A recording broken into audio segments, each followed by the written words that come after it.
ងសូមគោរពអស់លោកអស់លោកស្រីលោកប្រុសទាំងអស់និស្សិតសិស្សានុសិស្សហើយអ្នកស្រាវជ្រាវផ្សេងៗដែលបានអញ្ជើញមកទីនេះថ្ងៃនេះជាលើកនេះខ្ញុំអាចនិយាយច្រឡំបន្តិចបើមិនទី21 22លើកទី1ឬលើកទី22ហើយដែលអង្គការយុសធម៌ព្រមទាំងសាកលវិទ្យាល័យវិចិត្រសិល្បៈរៀបចំធ្វើបឋកថានេះយើងធ្វើពីខែម្ដងហើយខ្ញុំសូមជម្រាបថាអ្នកដែលចង់មើលភាសាថ្មីទៀតឬអ្នកដែលមិនបានអញ្ជើញមកអាចនឹងមើលនៅតាម website របស់យើងដាក់ឈ្មោះយុសធម៌www.yosotho.org ណាបើទៅមើលឃើញប៉ុន្តែគាត់បានឃើញភ្លាមឯព្រោះត្រូវការពេលដើម្បីគេយកទៅរៀបចំអ្នកវាគ្មិនរបស់យើងថ្ងៃនេះគឺលោក Nicolas Revier ដែលគាត់ជាប្រវត្តិវិទូហើយគាត់មានសរសេរអីច្រើនហើយគាត់សប្តាហ៍គាត់បង្រៀននៅមហាវិទ្យាល័យធម្មសាស្ត្រនៅក្រុងបាងកកនៃប្រទេសថៃឡង់ណាសូមស្វាគមន៍គាត់ដែលបានអញ្ជើញមកជាពិសេសគាត់ទីក្បាលផងមកដើម្បីមកនិយាយនេះ Bonjour, c'est sinon la 21e ou la 22e fois que Yosotho organise conjointement avec l'Université royale des Beaux-Arts une conférence. Nous l'organisons une fois tous les 2 mois comme certains d'entre vous le savent. Nous avons le plaisir d'accueillir Nicolas Revier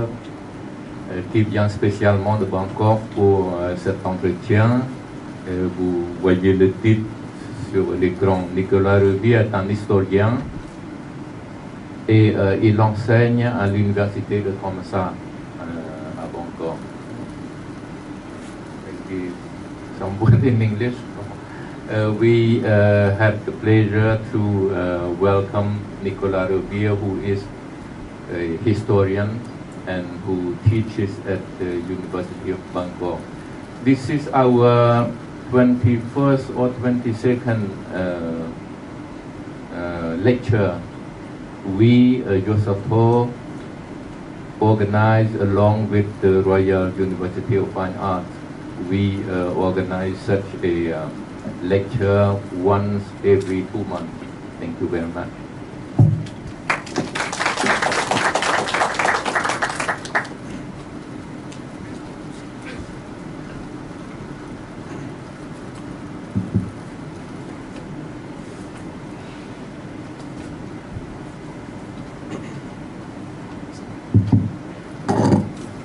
Bonjour, good evening. Je ne parle pas le khmer, désolé. Je vais donc parler en français aujourd'hui avec une traduction qui sera proposée en khmer ensuite par le professeur Ancholia. Pour nos amis anglophones, vous avez la présentation PowerPoint en anglais. Alors tout d'abord, avant de commencer, je tiens à remercier le professeur Ancholia, cette invitation, l'association Yosotho.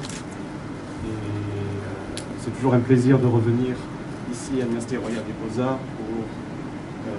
faire donc une communication. Et je tiens à remercier également le public, les étudiants, vénérables, tout le monde ici présent pour venir m'écouter en ce vendredi fin d'après-midi. Je remercie également les quelques personnes qui ne sont pas parmi nous aujourd'hui, mais qui auraient aimé être là. Je pense notamment à Bertrand Porte, vous le saluerez bien de ma part, qui est en France actuellement et qui donc a fait la recommandation auprès de professeur Julian pour ma communication. Alors, pour commencer, donc le titre de cette communication en français concerne les religions au pluriel de Dvaravati et du Chenla. Alors, Dvaravati principalement en Thaïlande. Est-ce que vous m'entendez bien au fond? Est-ce que vous entendez suffisamment? Ça va? Et le Chenla que vous connaissez mieux au Cambodge. Et la période étudiée concerne principalement la fin du premier millénaire de notre ère autour des 7e et 8e siècles, ce que l'on appelle communément au Cambodge la période pré-angkorienne. Alors les deux photos ici à l'écran, j'y reviendrai, ne sont pas à l'échelle pour les puristes. Il n'y a pas un géant de Sitep à gauche et un petit Krishna du Plongda. En fait, les deux statues sont de taille équivalente à peu près. J'y reviendrai. សូមអរគុណអស់លោកអ្នកទាំងអស់គ្នាបដិគុណទាំងពីរអង្គចំណងជើងដូចឃើញមិញហ្នឹងប៉ុន្តែទៅផុតហ្នឹងណាគឺនិយាយពីនគរទ្វារបដីហើយនឹងចិនឡាប្រទេសដែលកាលនោះចិនប្រទេសខ្មែរហ្នឹងប៉ុន្តែចិនហៅថាចិនឡាជាពិសេសនៅសតវត្សទី7ហើយនឹង8មិញនេះហើយរូបទីមិញហ្នឹងមិនមែនរូបមួយតាមការពិតមិនមែនរូបមួយធំជាងរូបមួយទេគាត់កាត់រូបពីណាពីណីមកពីយកមកដាក់ចិត្តគ្នាទៅឃើញធំតូចប៉ុន្តែទំហំវាប្រហែលគ្នាទេ Donc l'objectif de cette communication aujourd'hui, en s'intéressant sur l'étude des religions de Dvaravati du Channa, cherche un petit peu à interroger ces deux vieux concepts qui étaient et qui continuent encore de perdurer, les concepts qui sont que l'entité que l'on connaît sous le nom de Dvaravati en Thaïlande était un royaume bouddhique. Et par contraste, le royaume ou l'empire du Channa serait donc un royaume brahmanique. Et donc, nous allons passer en revue un petit peu les vestiges matériels de ces deux cultures, de Dvaravati et du Channa, les inscriptions, et nous allons voir si on peut confirmer ou infirmer ces deux concepts qui donc perdurent, voir si les souverains, les monarques, les rois de Dvaravati, quand ils sont connus, ou du Channa, étaient bouddhiques ou Shaiva, pourquoi pas. Et puis, pour finir, je m'interrogerai sur le concept des religions indiennes qui mettent l'accent sur l'idéologie du mérite, punya. ជាធម្មតារហូតដល់ពេលនេះគេតែងយល់ថាខ្ញុំថាប្រទេសចុះមិនចំជាប្រទេសហ្នឹងណាទ្វារបដីហ្នឹងជាប្រទេសដែលកាន់ពុទ្ធសាសនាហើយគេយល់ថាប្រទេសចិនឡាពុទ្ធសាសនាសុទ្ធណាហើយគេយល់ថាប្រទេសចិនឡាជាប្រទេសដែលកាន់ព្រហ្មញ្ញសាសនាហើយយើងនឹងមើលទាំងអស់គ្នាបន្តទៅពីនេះថាតើវាអញ្ចឹងពិតប្រាកដដូចដែលគេយល់រហូតមកដល់ពេលនេះឬក៏វាអាចនឹងគំនិតមានការវិវត្តកែប្រែទៅដោយសារការរកឃើញអ្វីថ្មីដូចជាបុរាណវត្ថុដូចជាសិលាចារឹកជាដើមព្រោះអ្នកស្រាវជ្រាវមុនតែងតែយកគំនិតជាមូលដ្ឋានថាពុទ្ធសាសនានោះដោយយកគំនិតថាដែលបុណ្យណាធ្វើបុណ្យបានបុណ្យធ្វើបាបបានបាបណាមានmakingគឺថាធ្វើបុណ្យ Mais donc,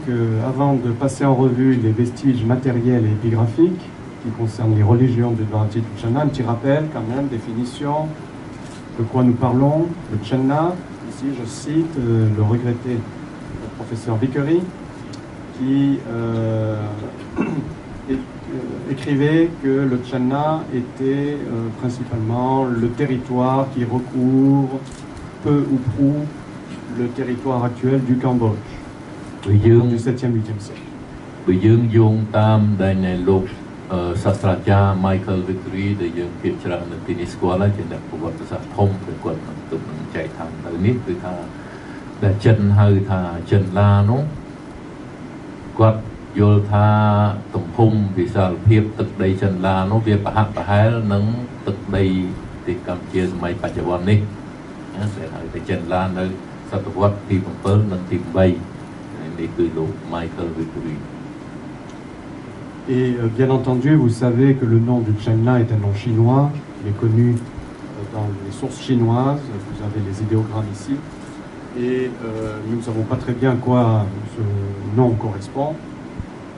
Je ne rentre pas non plus dans le débat de savoir si les origines d'une Chenla venaient du nord ou du sud. Ce que je dirais simplement, c'est qu'en mesure, vu de la Thaïlande, parce que je suis moi basé en Thaïlande, il y a très clairement une extension du territoire du Chenla, au début en tout cas, au 7e siècle, jusqu'en Thaïlande. Et sur la carte ici, vous voyez les petits points géolocalisés de la majorité des inscriptions pré-angkoriennes de la période du Chenla, donc, avec un certain nombre d'inscriptions du prince Chitrasena, celui qui deviendra le roi Mahendravarman, et qui sont, vous voyez, pour beaucoup situés en Thaïlande, notamment dans le nord-est de la Thaïlande. គាត់យកប្រភពនៃសាលាចារឹកហ្នឹងយកទៅដាក់នៅកន្លែងវាទៅសាលាចារឹកសតមុនសម័យអង្គរយើងឃើញហើយនៅលើផែនទីនេះគឺថាវាមានសាលាចារឹកមុនសម័យអង្គរហ្នឹងនៅប្រទេសកម្ពុជាបច្ចុប្បន្នហើយប៉ុន្តែយើងមើលទៅតាមផែនទីសប្តាហ៍នេះឃើញថាវាទៅវាទីនៅលើប្រទេសថៃឡង់បច្ចុប្បន្ននេះមកភ្លុះដែរណាយើងឃើញទៅដល់ស្អីក្នុងមើលអែមហ្នឹង Alors, aux dernières nouvelles, à ma connaissance, on compte à ce jour 20 inscriptions du prince Chitrasena ou du roi Mahendravarman, dont je crois 12 ou 13 se trouvent en Thaïlande. រឿងដែលយើងនិយាយនេះតកតងនឹងរាជមួយជាពិសេសគឺរាជព្រះបាទមហេន្ទ្រវរ្ម័នឈ្មោះមុនឡើងសោយរាជព្រះនាមចិត្រាសេនាណាហើយគេស្គាល់សាលាចារឹកចំនួន20ពីព្រះអង្គក្នុង20ហ្នឹងគុំយ៉ាងហើយ 20 au total, oui. 12, 13 ou 14, je ne sais plus exactement en Thaïlande. ទាំងអស់មាន20ប្រហែលជាពី3ដណ្ដប់4ដណ្ដប់អីនៅស្រុកសៀមណាហើយមកទៀតនោះនៅស្រុកម៉ែនេះ Plus de la moitié. Et donc, je vais vous montrer 2 ou 3 exemples des inscriptions dites de Chitrasena Mahendravarman retrouvées en Thaïlande ces dernières années. Alors, celle-ci, l'inscription de Don Kum Nguyen dans la province de Loy Et, au nord-est de la Thaïlande.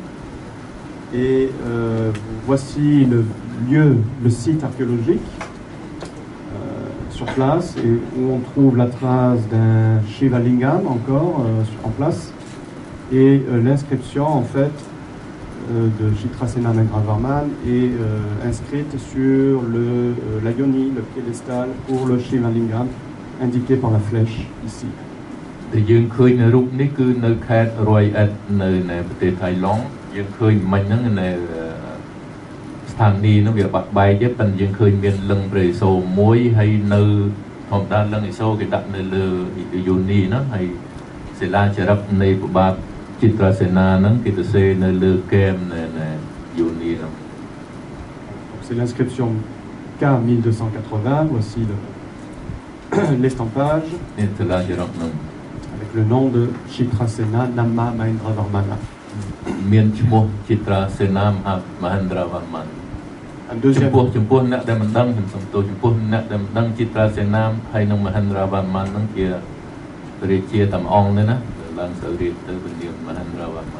Toutes ces inscriptions donc, sont les premières inscriptions connues pour le Chenla en sanskrit. Le roi, le prince Chitrasena qui deviendra le roi Mahendravarman étant le premier roi connu du Chenla. Et donc, Chitrasena ដែលឡើងសោយរាជទៅមានទំនៀមថាមហេន្ទ្រវរ្ម័នហ្នឹងគឺជារាជានៃទី1នៃនគរចេនឡា Voilà, deux exemples supplémentaires. Un fragment ici d'inscription qui se trouve à Soulin et qui s'était simplement négligé. Il se trouve, vous connaissez le lac Muang? Vous savez ce que c'est le lac Muang? Le pilier central de la ville de Soulin. Il est là en fait, à travers d'autres vestiges. Et il s'agit bien d'une inscription de Chitrasena. Et un autre exemple tout récent, excavé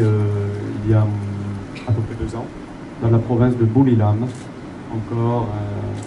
du même acabit que les précédentes. តែយើងឃើញពីរនេះមួយនៅខេត្តសុរិន្ទមួយនៅខេត្តបុរីរំណាជាសិតតែជាបំណែកខ្លីៗនៃសាលាចារឹកនៃលោកបាទChitra Sena. Donc ce qui porte, je disais, le total à ce jour à 20 inscriptions connues. ដូច្នេះទាំងអស់មាន 20 មានវែងមានខ្លីអានេះខ្លីណាទាំងអស់មាន 20 ដែលគេស្គាល់ Donc Dvaravati, il s'agit également d'un nom en sanskrit, en langue sanskrite, j'y reviendrai. Pour ma part, de mon point de vue, Dvaravati est le nom donné à une ancienne entité plus ou moins politique, une sorte de royaume, qui était localisée, vous verrez la carte dans un instant, dans la région centrale et même principalement centre-ouest de la Thaïlande actuelle, à l'ouest de Bangkok. ខ្ញុំមិនដឹងថាជាប្រទេសឬស្អីទេគេហៅអង្គទីទេប៉ូលីទិកណាជាដូចថាវាថាប្រទេសទៅចុះណាថាកុំប្រទេសចុះដែលស្ថិតនៅប្រទេសថៃឡង់បច្ចុប្បន្នភាគកណ្ដាលហើយចូលទៅខាងនៃលិចបន្តិចផង Et donc le nom de Dvaravati est connu dans certaines inscriptions, je vais vous le montrer, et ainsi également dans les sources chinoises, comme je vais vous l'indiquer maintenant. Donc les informations historiques, les sources chinoises, les noms dans différentes transcriptions chinoises sont indiqués ici,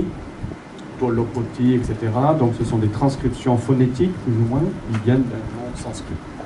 ឈ្មោះទ្វារវតីហ្នឹងវាមាននៅក្នុងសាលាចារឹកដែលជាភាសាសំស្ក្រឹតផង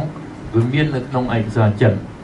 យើងដឹងថាអ្នកដែលគេខាងចិនហ្នឹងគេអាចដឹងចិនថាម៉េចទេគេអាចដឹងថានេះវាត្រូវនៅនេះនេះ Et donc d'après notamment les moines pèlerins chinois qui voyagèrent de la Chine jusqu'en Inde, Xuanzang ou encore Yi Jing au 7e siècle, on nous dit, ce sont des sources indirectes, mais on nous dit que Dvaravati était localisé quelque part entre Shrikshetra, le site Pyu à l'ouest en Birmanie actuelle, au Myanmar, et Ishanapura, Samoprekut, à l'est au Cambodge. តាមប្រភពចិននោះប៉ុន្តែធម្មតាវាមិនមែនប្រភពត្រង់ទេណាវាប្រយោលទេតគ្នាមកគឺនិយាយថានគរទ្វារវតីហ្នឹងវានៅចន្លោះនគរស្រីក្សេត្រាដែលសប្តាហ៍នៅភាគខាងកើតនៃប្រទេសភូមាបច្ចុប្បន្ននេះហើយនឹងមកម្ខាងទៀតមកទល់គ្នានឹងអាណាចក្រអេសានបុរីនៃដែលយើងហៅថាសម្បូរព្រៃគុកសប្តាហ៍នេះនៅខេត្តកំពង់ធំហ្នឹងហើយកំពង់ធំអន្តរវិទ្យាកំពង់ធំ Alors, le nom de Dvaravati est connu notamment à travers des inscriptions sur monnaie ou médailles en argent, des petites médailles comme celle-ci à l'écran, sont toutes petites en réalité, inscrites au revers dans un alphabet dit Pallava, c'est-à-dire brahmique, originaire de l'Inde, en sanskrit, en langue sanskrite, et qui lit Shri Dvaravati Shvara Punya en sanskrit. ឃើញនៅលើមេដាយនេះណាឃើញនៅលើនេះគឺថាមិនដឹងយកលុយមិនយកអីទេបើមានឈ្មោះសរសេរជាអក្សរក្លឹងអក្សរឥណ្ឌាណាដាក់នេះដាក់គេដាក់ក្រោមស្រីក្រោមស្វារាវតិស្វារាពុញ្ញណា C'est un mot composé en sanskrit assez lisible et que l'on peut traduire par l'œuvre méritoire ou les mérites du glorieux Shri Seigneur Ishvara de Dvaravati.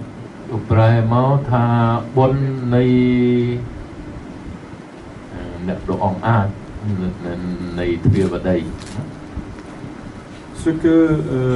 Georges Sédès, le premier chercheur à avoir étudié et publié ces médailles, traduisait lui par le roi de Dvaravati.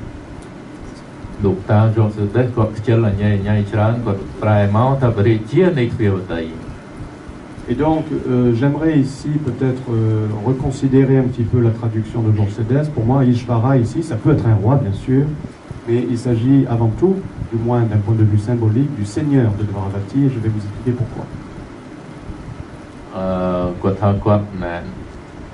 ដូចថាប្រឹកព្រៀងជានឹងបន្តិចគាត់មិនថា Ishvaran ជាស្ដេចទេដូចថាជា